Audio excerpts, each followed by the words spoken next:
well, I don't even know how to replace these. I don't even know who made them, but yeah. They're his favorite pair. Yeah, my favorite pair. And once they break, that's it. But yeah. Uh-oh. And I like your Egyptian eye makeup. I have a cat that has Egyptian eye makeup. Oh, thank you. I mean, it's part of the cat. It's not like we apply. No funny makeup on the cat, no. No, I'm not into dressing up animals.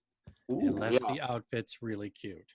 I can't, I can't say that, right? I mean, yeah. Thank you. I get arrested if I don't dress up. I got no choice. All right. Woo. All right. Then we're waiting on Frank. Yeah. I guess. Frank.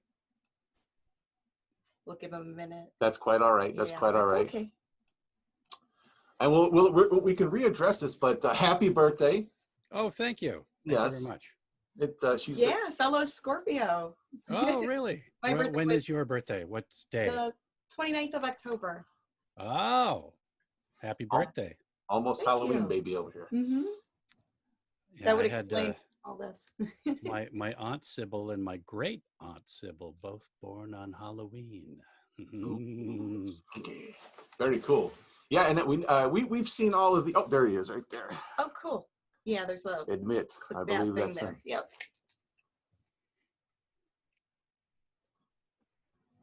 Oh. Hey, Frank. He's stunned. It's just connecting. He cannot believe he's here. Okay. Hello. There he is. Hello. Hi, Frank. Hey, Frank. Hey, hi. Hi. Can you hear me? We can hear you okay, buddy. Can you hear? All right. I can hear you. Okay, good. So this is Sweet. working out all right. All right. So, again, thanks for joining us, guys. This is beyond a pleasure for both of us to be able to speak with you. I mean, we're huge fans. I mean, obviously, this sort of because we do our own horror host show, so all this stuff is spawned from the likes of you and other local horror hosts that we had here in Cleveland. Yeah, we grew up watching Big Chuck and Little John, The Ghoul, oh, yes. and Superhost and Mystery Science Theater. Yes. So, Awesome. That's cool. I love that there's still people doing this, that there's still local hosted movies, and that's what I grew up with. Right. Yeah. And So and then you add it to the legacy with Mystery Science and a bunch of stuff we'll talk about. In my youth in New York, it was Zachary. Had a show that was great. He was one of the kings, right? Yeah, Zachary. yeah. And he also was a DJ on WNEW, so he was very cool. Yes, Zachary. Yeah, that's one of our sort of regrets is that we never got to meet him at the conventions that we go to. Yeah, so. we wish we could have met him. And he was one of the first ones. It was him and Vampira. Yeah, absolutely. So awesome. And Zachary held on to that. He did that up until pretty much the day he died. He did all these conventions, and he was super popular to the end there with the fans that knew him. Okay, fellas. Well, we'll do some introductions here. Again, thanks for joining us on the Mummy the Monkey's Hairy Scary Hangover. Tonight, we have the special, what do you call it, honor to bring you the one, the only, the Mads from Mystery Science Theater 3000, Frank Conniff and Trace Bayou. Did I say that right? Beaulieu. Beaulieu. Yes. Like bowl you over. Any way you want to say it, really. Yeah, I've heard people pronounce your name Baloo. I know that Mary Jo Peel calls you Baloo or something like that, But you guys, I don't know who you're talking about.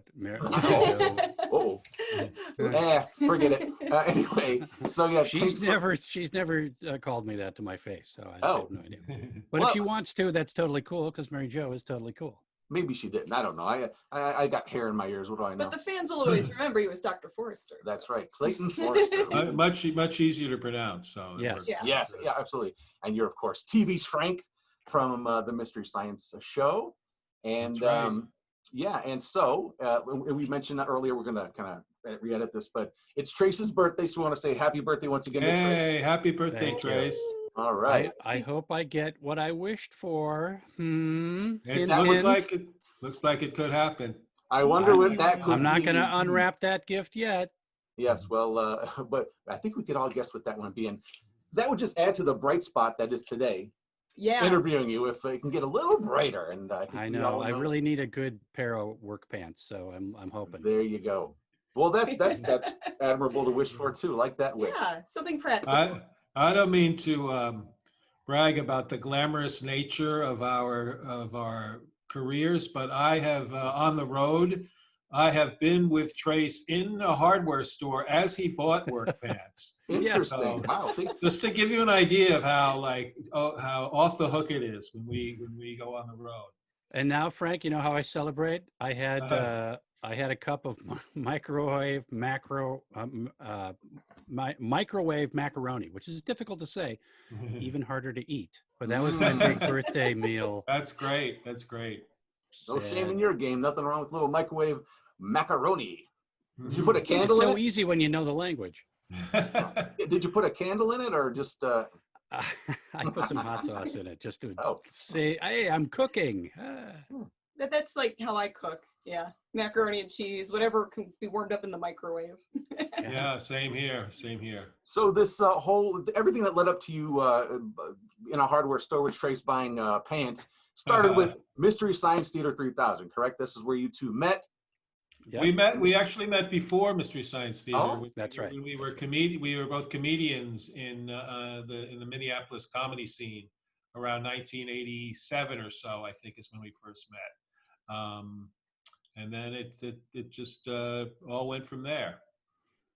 Yeah, it was a good community to pull from to staff Mystery Science Theater, and I think we pulled in just about every comedian friend we knew at one time or another. But yeah, it was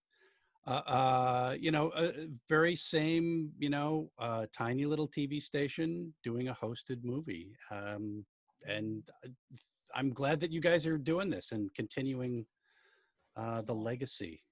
Well, we owe it all to the internet because it pretty much let anyone try to, follow their dreams. Where before you had to wait for, a network and a station to approve something, or, and if it didn't do well, I mean, you're gone, that type of thing. It's a performance thing. Also, and these days, when I grew up, and I think it's safe to say I'm the oldest one here. When I grew up, there was a lot of locally made programming on local television stations. There's a lot of local kids shows, like in New York, there was Wonderama and Just for Fun. Remember that too.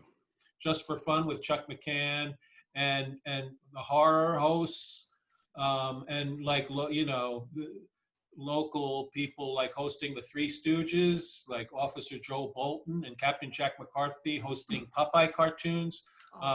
And that's all really gone away. So you're right about the internet being a good way to fill in that gap, because the only thing local channels produce now is the local news. Otherwise, all afternoon it's Judge Judy and nationally syndicated talk shows. And whereas when I was a kid, that afternoon time would be filled up by local channels producing their own programming, and I really miss that. But thank God for the internet to pick up the slack.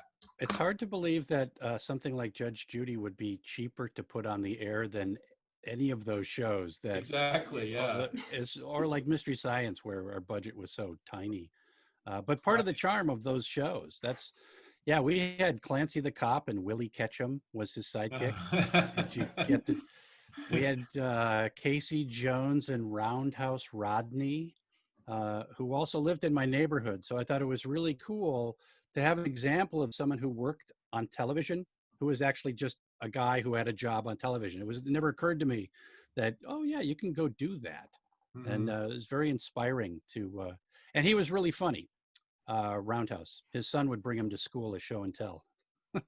And here locally we had, when I was growing up in the 70s and 80s, we had Barnaby was a local guy. Mr. Jingling was a Christmas dude that would show up at department stores and give away He was keys. the keeper of the keys, but yeah, really goofy name. Mr. Jingling. Mr. Jingling. Yeah. I love that name. Yeah. And all sorts of, movie hosts, Super Host and Big Chuck and Little John. Goulardi, which we'll get to in a little bit, because I think there's a bit of a Cleveland connection with Frank having written for the Drew Carey Show. Oh, that's right. That's right. Yeah. Drew's from Cleveland. I believe he owns his childhood home there. He does, and the show was set in Parma, was it not? I mean, that's where they... Yeah, and so we really tried to capture the flavor of Cleveland in Burbank, California. So, And the way they did that, I remember Drew would wear it was a Ghilardi T-shirt. uh-huh. Was the horror Yeah. host that was huge here, and then for 3 years in the '60s, who his name was Ernie Anderson, and went on to be the voice Oh of yeah, ABC. and Paul Yeah. Thomas Anderson's father, right? That's right. Yeah. Yeah. So Yeah, there's yeah. that whole sort of circle of Yeah, Cleveland to and you know, Hollywood. Drew also kind of has always had, and I knew him before he had his TV show because I did stand-up comedy with him when he came through Minneapolis. But he always had that kind of Midwestern, nice guy, regular guy kind of vibe to him. Even when I was working with him, and he was worth literally hundreds of millions of dollars. Yes, He's still always just a nice guy, you know. Yeah, and so That's great. to wrap up the mystery science thing, and I know you talked about this ad nauseum, right? The days back at MST3K, yeah, and it's probably all still special for you. But is there anything that people don't ask you, or you'd like to talk about those days that doesn't get brought out in any interviews, or Yeah, like most? something that you haven't shared before that maybe was overlooked by other interviews. Oh wow, I don't know. That's a good question because it feels like everything's been covered. You know, I don't know if we get a lot of questions about our lunch schedule at Mystery Science Theater. That was But it's actually a tradition that Trace and I have continued on the road because we always at Mystery Science Theater we always ate at 11:30. Because I never ate breakfast, so I was always starving by 11:30. So that was the lunchtime. And now, and when Trace and I are on the road, we have the same thing. We always meet in the lobby of the hotel we're in at 11:30 and go have lunch. It's a See, tradition. I told you that would be an incredibly interesting anecdote. We completely missed my murder spree. I don't know why that has never Oh, made see, that's it interesting. into. Yeah, but there's no statute on that, so don't talk about that. It gets We'll get to that. We'll get to that, and it gets bumped every time. So. But- Oh, jeez. but it's safe to say though that Mystery Science Theater, what they did do, which you all contributed to, was the riffing of movies, which Right. is leads up to what you're doing today, obviously. But Which is very you guys were pretty much the first to they were do the that on pioneers. MST3K. You were the pioneers of that whole thing, like riffing on the movie. Yeah, the way Kinda. we did it was we were the first. You could look at the Woody Allen movie "What's Up, Tiger Lily" as a precursor to it. But the only difference with that is that Woody took the soundtrack to the movie out and then put in all his own dialogue. So it was a different approach, but pretty much the same kind of thing. Same kind of jokes and it's if people have never seen that movie, they should. It's hilarious. Yeah, it's a great film. You'll see a lot yeah. of the examples of the joke setups that we take advantage of in that film. Huh. There's LA Connection had a thing. SCTV did dubbed stuff. Yeah, we were the first. Everyone was in the bowl of Right. what we were doing. We were the first to not dub the film. We were the first to Yes. leave the film as it was and then just throw in the commentary.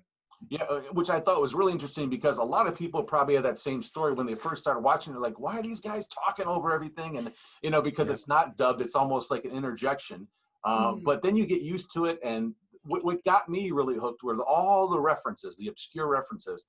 And what I think is interesting too about the show is that watching it now is great because you can just Google all these references, and some of them are even Yes. because without it, some of these things just they just go over your head because they're all from different parts of your guys' backgrounds and stuff like that and interests. But that's what I thought was great. I'm like, hey, let me look this up because I want to know what the joke's about. You know what I mean? I want to get it. Yeah. So I think It's true. But when we did the show, there was no internet back then, so it was all just based on knowledge of what we had accumulated in our own lives growing up, watching movies, watching TV shows, listening to music, reading books. That's where it all came from. We could never just go to the internet and look up an exact quote or something like that. But what I'm saying is, I think someone has annotated everything, or quite a bit of the stuff. I think it's on MST, Twitter. and It's called Annotated MST, and they're really cool. They go through every reference and have an explanation. Some of them I'm like, Yeah. Some of them, I look at them and I'm like, really? That's what that was a reference to? You know, Yeah. The Every little reference show, popped up. inevitably, there would be a joke that no one in the writing room got. That yes. it must have come from one of us, but we'd all pool and nah, I don't know what that means. And we'd leave it in. Why not? If it's so obscure we don't get it, it's got to be good. There were a couple of jokes, and we didn't do this often because it's very self-indulgent, that are really just in reference to friends of ours that we Yes. do. we did that a couple of times. We had a lot of room for self-indulgence. Yeah. And it turned out terrific. So, so let's get into some other industry credits you both have. We can start with Trace, the birthday boy. You were a writer on America's Funniest Home Videos for 9 seasons. I was. J. Elvis Weinstein had been hired to kind of revamp the show. He was brought in as head writer. Wow. And I just moved to Los Angeles, and he said, "You need a job." And, yeah, it worked out great, and it was such a great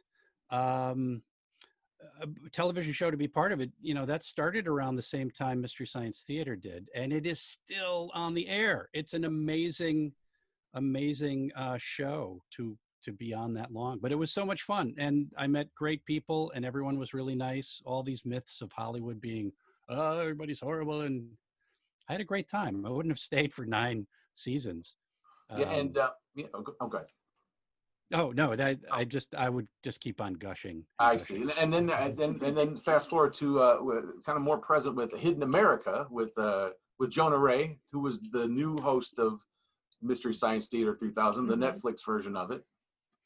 Yeah, he brought a lot of us in. Frank and I did cameo in Chicago in a bar that we were riffing at.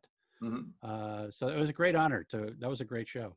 And you're also an author, Trace. I did pick, you were actually in Cleveland a while back. I don't know if you remember this. You did something called Schlock Con. I do remember Schlock Con. Yeah. I don't suppose it's gone online this year. Oh, it hasn't gone on since then. I think they did a second one. I killed it. No, you didn't. It's okay. It's I'm nothing sorry. personal. No, but you did appear there for a little bit, and I in my human form, I bought your book, and it was very cool. Was it for a belligerent children book? Yes, Silly Rhymes for Belligerent Children. I wrote the poems, and our good friend Len Peralta did the art for that book and the cover, and does all of the art for Frank's books.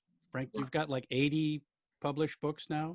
Yes, I'm up to 80. No, I have 6 books, and I have a new one. And oh my God, I have a copy right here. What? Wow. Figure. Oh my gosh.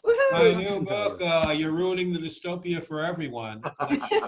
Well, Of short stories that's available at Amazon in paperback and Kindle. And I wish I could sell it at merch tables and sign it for people, but I can't do that right now, but hopefully in the future that'll happen. yes, in the not too distant future. Yeah. Right. Couldn't you just set up a merch table in like Washington Square? Just card table or I something? totally could. I should do that. Drop the books out your window or something. I don't Yard know. sale or something. Yeah. There is a guy I've seen in New York. He sits at the table and he has a sign, "I'll write a poem for you." And he charges $1. Hey, That's kind of cool. Yeah. That's cool. That's better than just asking for one. Do something for it. All right. Yeah. He's hustling. Yeah. So, and then moving over to Frank, we mentioned that he was the head writer on Invader Zim. Did we? No, we didn't mention that. Did we? Not yet. Oh. No.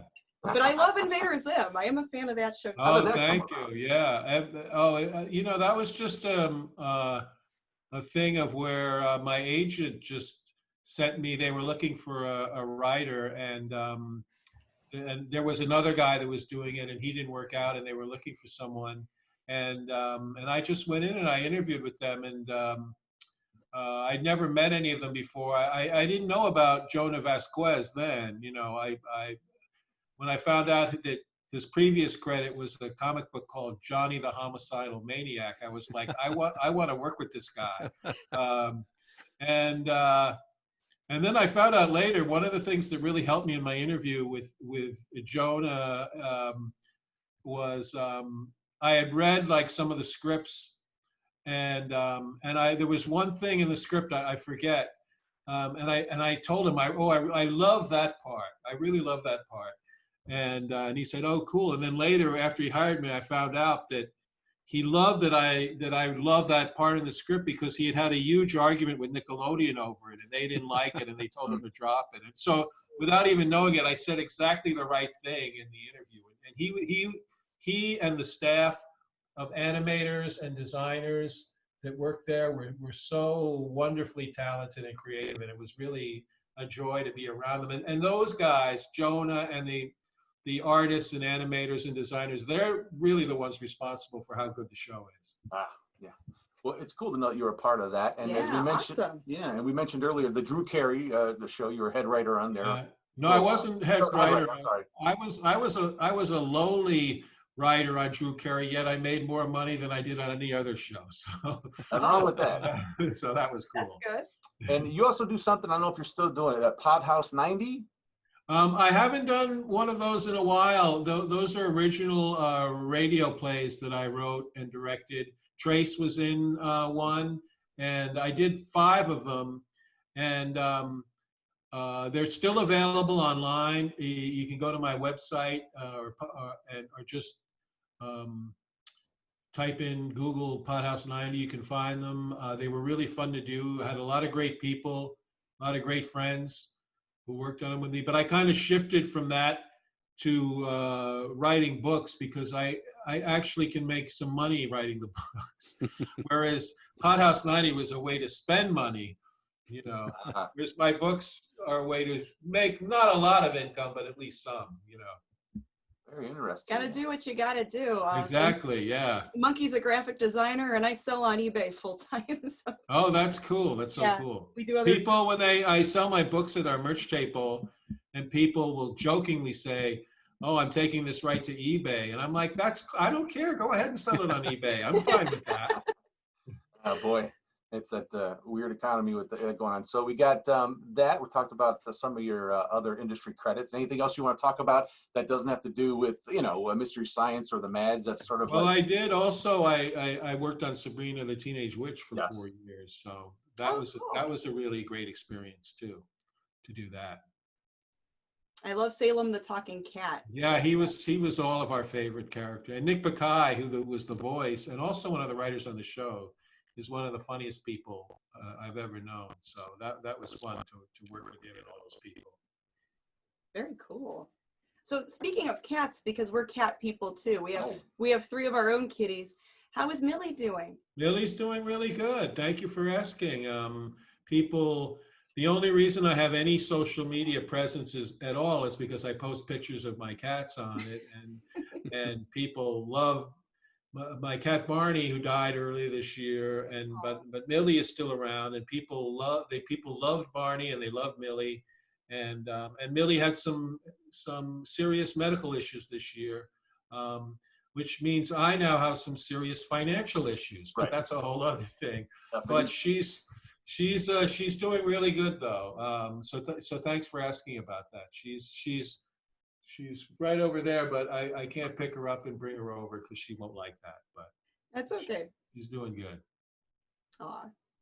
All right. So you guys have a new episode of the Mads coming out the 17th. Yeah, it's 8 p.m. on the 17th of November. November starting today has turned out better than we were. You know, it turned out to be not a bad November so far. Our show on the 17th, we hope will contribute to that. We're doing The Brain from Planet Arrows, which nobody's ever heard of. But I have, but I can't say that I remember seeing that one. The poster for it very familiar. The guy with those real sharp teeth and kind of odd. Yeah, it's kind of like a quintessential Mystery Science Theater type of movie to riff. It's the kind of film we did on the show all the time. I don't even know how it escaped our notice when we were back then, but we have it now, and it's going to be really fun. Believe me. Can't wait. Yeah. Yeah, we look forward to watching you guys do your thing. Yeah, we've been having a really good time doing these live streaming online shows. And by the way, if for some reason you can't watch our show live.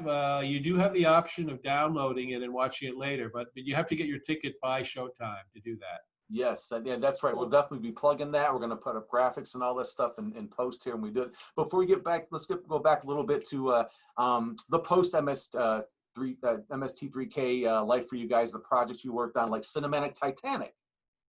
Yeah. Yes, yeah. You know, that was direct evolution from Mystery Science Theater. It was Mary Jo Pehl, Frank, and myself, and Joel, and Josh, and we toured for what, 6 years, Frank? Doing a live show? 5 or 6 years. We went out about once, sometimes twice a month. You can see all the studio versions available on Shout Factory, which has been great to us. Yeah. But Frank and I miss doing live shows more than anything. And then Frank said, "Hey, why don't we just keep doing them?" And I went, "Brilliant!" So we started going on the road. We did 5 years, and I think we've done over 200 live shows. Wow. We had a bunch of stuff booked when this pandemic thing hit, and so thank God for having the option to do them as online shows, because people asked us before before the pandemic, we were just touring. Someone at our live show would inevitably come up and say, well, are you going to do this like digitally? Are you going to put them online? And, Trace and I are like, maybe, we're not very tech savvy or anything like that. And we kind of like didn't even really seriously consider it. And then this whole thing forced us to do it. And they've been extremely successful. So it's just something I'm very grateful for. Oh, was it maybe Trace wanted to chime in or something? We froze. Everything's freezing now and again. Oh, sorry. I wasn't sure if it was frozen. We can't see on our side. Yeah, okay. Oh, that's. I just assumed that these were pictures. It's just like, oh, shouldn't these be moving? No, like those old 20s cartoons, baby. We should all just kind of 1930s cartoons. We're not talking. We just got to keep moving so you know we're here. Right. It's picture phone with clutch cargo technology. Ooh, that would be interesting. Yeah, well, I definitely could use that because my mouth doesn't move so great. Yeah, so right. So the Cinematic Titanic evolved. You guys breaking out doing the Mads Are Back, and that's the website, right? The madsareback.com. I believe so. Yes. Yeah, and there's a Facebook page where you can check out all our upcoming information. If you need to find a link to buy tickets, it's there. And I relentlessly promote it on my Twitter and my Facebook pages. So yeah, we'll be sure to have all that stuff up on the screen when we do this for a broadcast later on tonight on our Hairy Scary Hangout show. We're having a 102nd episode tonight. And congrats! Thank you, guys. Well, that's nice. And but we've never shown Brain from Planet Arrows either. So yeah, that's one that escaped a lot of people, I guess. That's been like. Yeah. And you find a lot of movies so far that the Chuck Connors movie, Walk on the Dark Side of the Street, is that what it was called? Walk the Dark Street. Where did that come? Your title's better. Yeah. Walk on the that was something out of nowhere that I've never heard of and loved to hear you. And there's no way I could watch it like Manos without somebody riffing on it. It just they're kind of bleak, but we love finding those films that, like Frank said, we should have seen these back on Mystery Science Theater. I don't know how they got lost in the tide pools of cinema, but very happy to share that one with humanity. If Frank is responsible for releasing the Manos curse on the world, Walk the Dark Street is just a little bit of a cold. You can blame Walk the Dark Street on Trace, absolutely. So I was trying to pin that on you.